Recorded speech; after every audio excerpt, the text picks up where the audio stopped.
Buenos días, jóvenes de la promoción 2020 del Colegio Divino Maestro Jesús. Quien les saluda, como siempre, el profesor César Leiva Torres del curso de Razonamiento Verbal.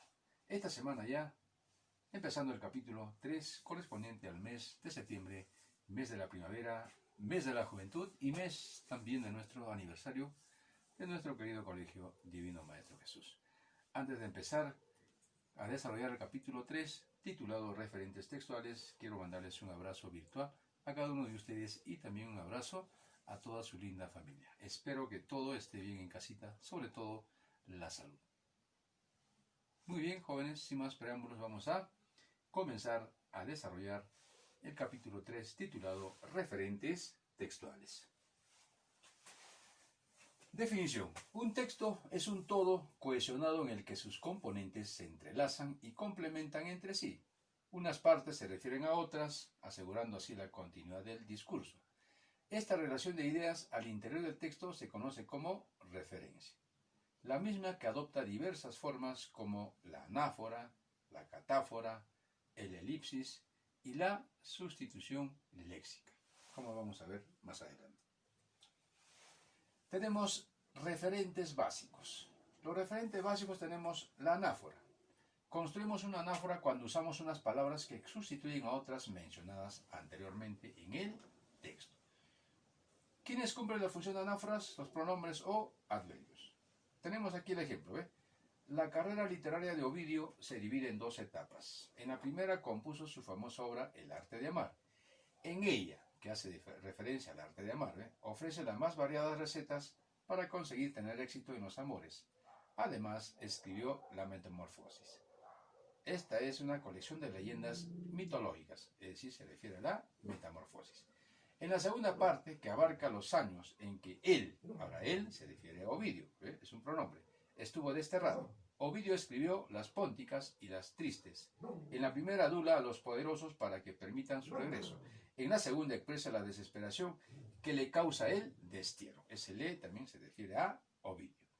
Otros ejemplos. Adrián veranea en el Cerro Azul. Allí, ahí tenemos un adverbio de lugar, hace referencia a Cerro Azul. Se hospeda en un hotel. Otro ejemplo. Ezequiel y sus amigas estuvieron en Jauja. Ellos pronombre se refiere a Ezequiel y sus amigas. Encuestaron allí. Allí se refiere a Jauja. A todos los campesinos para saber cuántos eran analfabetos. Y justamente como tú te has dado cuenta, ¿no? Las palabras que están subrayadas así, en negrita, son pues, ¿no? Los referentes básicos llamados anáforas. Por eso pueden ser, ¿no? Pronombres o adverbios. Continuamos. Catáfora. Construimos una catáfora cuando usamos unas palabras que anticipan a otras que serán mencionadas posteriormente. Ejemplo, es distinto a la anáfora. En la producción literaria distinguimos dos tendencias. Esas dos tendencias, ¿no? Hacen alusión a las palabras o anticipan a las palabras que serán mencionadas posteriormente. Es decir, ¿no? A la que viene, una culta latinizante representada por Juan de Mena y el Marqués de Santillana y otra popular representada por el arcipreste de Talavera. Cuando habla de dos tendencias, habla de una culta y otra popular. A eso se refiere, lo que viene a mencionar posteriormente. Entonces, eso es una catáfora. No te equivoques. Elipsis. Utilizamos la elipsis al suprimir palabras que se sobreentienden gracias al contexto. La elipsis permite así sobreentender en un lugar determinado del discurso una palabra o un conjunto de palabras que figuran en un conjunto precedente o siguiente. Es decir, palabras que ya se sobreentienden simplemente se suprimen, ¿no? Y eso se le conoce como elipsis. O si no, se le pone justamente acá, como vamos a poner, ¿no? La casa era espaciosa. Además, la casa, para que no repita, porque se sobreentiende, se pone justamente la flechita, presentaba un diseño moderno y original. De esa manera es como se obvia la palabra que se sobreentiende. Cherilyn estudia psicología. Rosela estudia. En vez de poner estudia, ya obviamos, ¿no? A eso se llama elipsis. Ponemos ahí solamente la flechita. Contabilidad. Entonces, de esa manera es como se va trabajando este tipo de ejercicios. Continuamos. Referentes compuestas. Sustitución léxica. Es un mecanismo mediante el cual se sustituye una palabra por otra para evitar la redundancia. Mecanismos. Tenemos sustitución mediante un sinónimo, sustitución mediante un hiperónimo, ¿no? Sustitución mediante un hipónimo, sustitución mediante un término de correferencia, ¿no? Que tiene que ver con esa palabra, y sustitución mediante una paráfrasis, que también, ¿no? Tiene que ver, digamos, con la forma como se le llama a un determinado personaje, o tal vez puede ser a una ciudad, ¿no? Dependiendo del contexto. Luego tenemos nominalización. Un verbo se sustituye por un sustantivo. Ojo, él sufrió por el amor de Romina. Ese sufrimiento lo llevó a la muerte. Es decir, ¿no? Sufrió es sustituido por sustantivo sufrimiento. A eso se llama nominalización. Siguiente. Verbalización. Un sustantivo se sustituye por un verbo. Acá es lo contrario, ¿eh? El camino era muy largo, pero caminar le hacía muy bien para su salud. Entonces aquí encontramos el camino como sustantivo y caminarlo como verbo. Es decir, ¿no? Nominalización y verbalización son los referentes compuestos. Y por último, deixis. ¿Qué cosa es un deixis? Conocido convencionalmente como deícticos. Se refieren a elementos del discurso presentes solo en la memoria. El objeto referido no se encuentra en el texto, hace alusión al lector. Es decir, cuando hablamos de alguien, pero no lo mencionamos en el texto, sino simplemente utilizamos ciertos pronombres para darnos cuenta de quién estamos hablando. Es decir, son elementos extralingüísticos que se encuentran en la memoria. Aquí tenemos, ¿ve? Quiso darnos lo mejor que tenía. Ese lo hace referencia, ¿no? De quién estamos hablando. El buen alimento nos mantiene sanos. Ese nos hace referencia, ¿no? De quién estamos hablando. Y de esta manera, jóvenes, es como se trabaja este tipo de ejercicios titulados referentes textuales. Muy bien, saquen su compendio para ir trabajando esta parte.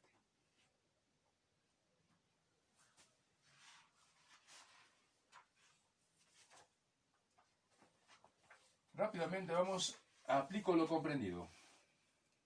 Responde correctamente respecto a la coherencia textual y a los criterios de supresión de las unidades informativas. Corresponde a las referencias endofóricas, excepto la exófora, ¿no? Porque todos tienen que ver con las referencias endofóricas. 2. Relación entre un elemento del texto y otro u otros que están presentes en el mismo texto o en el contexto. Esta definición se alude a la coherencia textual, ¿no? Alternativa B. 3. La sustitución por hiperónimos. Hipónimo significa hacer uso del referente de sustitución léxica, ¿no? Entonces, alternativa E. Pasamos al siguiente. Existen dos tipos de catáforas, lexical y pronominal, ¿no? Entonces, alternativa B. La deixis se refiere a referencias textuales como los deícticos aluden a los pronombres, ¿no? Bloque 2. Aplicación. Invento francés. La primera máquina calculadora se inventó en Francia en 1642. Dicho objeto fue construido por el científico francés Blaise Pascal cuando tenía 19 años. Los números eran introducidos en la calculadora por unas ruedas móviles, las cuales accionaban su mecanismo interior. Este dispositivo interno movía discos con números y mostraba el resultado por una ventanilla. ¿Qué enunciados son correctos? Dice. La palabra objeto funciona como un mecanismo de sustitución léxica verdadero, ¿no? Calculadora, objeto. 2. Los cuales funcionan como una anáfora. Correcto, ¿no? 3. Hay por lo menos una sustitución léxica mediante un sinónimo, falso. Hay dos elipsis en el texto, falso. Entonces solamente 1 y 2. Alternativa E. Orgullo peruano. La civilización Paracas se desarrolló en el actual departamento costeño de Ica. Esta cultura representa el antecedente directo otra importante cultura precolombina, la Nazca. Los vestigios de Paracas fueron descubiertos en 1927 por Julio César Tello. El notable arqueólogo peruano observó la existencia de dos yacimientos de características diferentes, los cuales representaban aparentemente dos fases sucesivas de desarrollo, Paracas Cavernas y Paracas Necrópolis. ¿En qué enunciados se hace uso de la sustitución léxica mediante correferencia? 1. Esta cultura. 2. Otra importante cultura precolombina. 3. Los vestigios. 4. El notable arqueólogo peruano. 5. Dos fases sucesivas del desarrollo. Entonces solamente ¿Dónde encontramos? En la D, ¿no? 1 y 4. Pasamos al siguiente ejercicio. Revolución Francesa. Las revoluciones iniciadas en Francia en 1789 supusieron el fin del absolutismo monárquico. Con ello empezó la expansión de una nueva forma de monarquía constitucional. El modelo era Inglaterra. Allí, durante los siglos anteriores, los reyes habían compartido su poder con el Parlamento. La pregunta es, ¿a qué refiere el pronombre ello?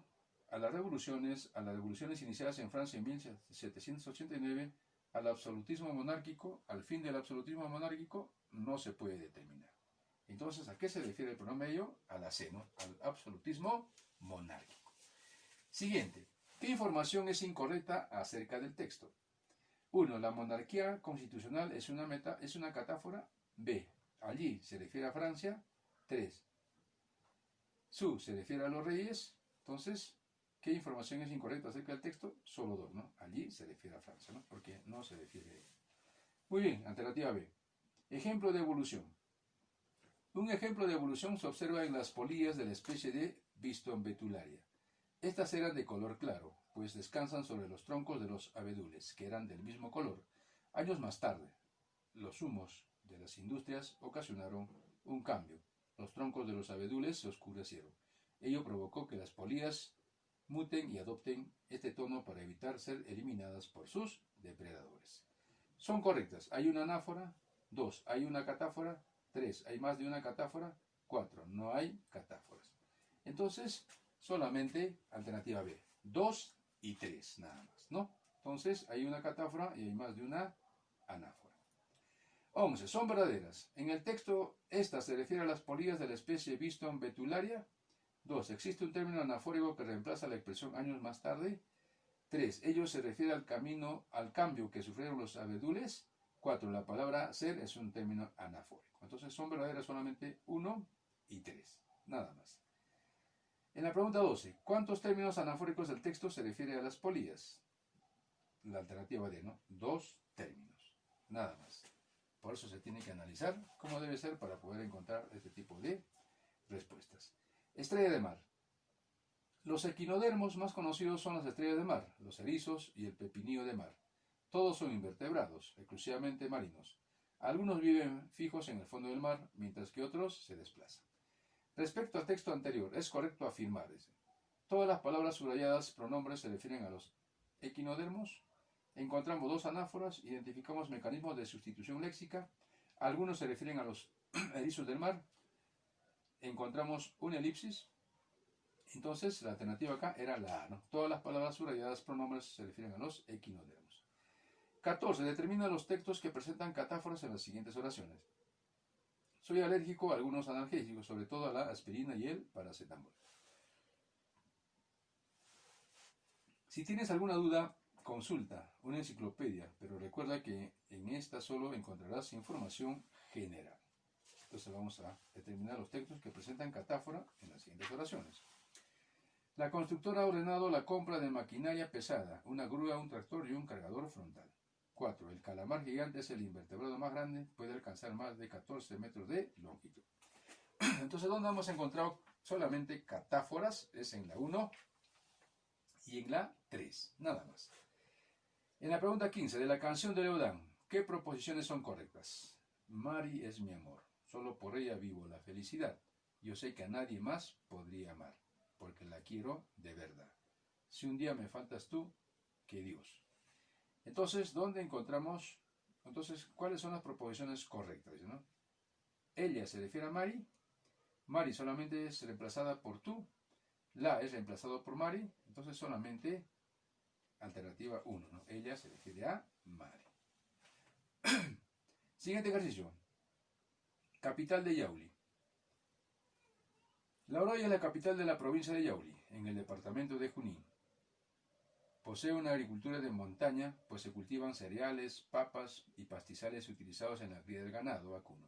Sin embargo, esta es más conocida por ser uno de los centros metalúrgicos más importantes de nuestro país, donde se procesan cobre, plomo, zinc y plata.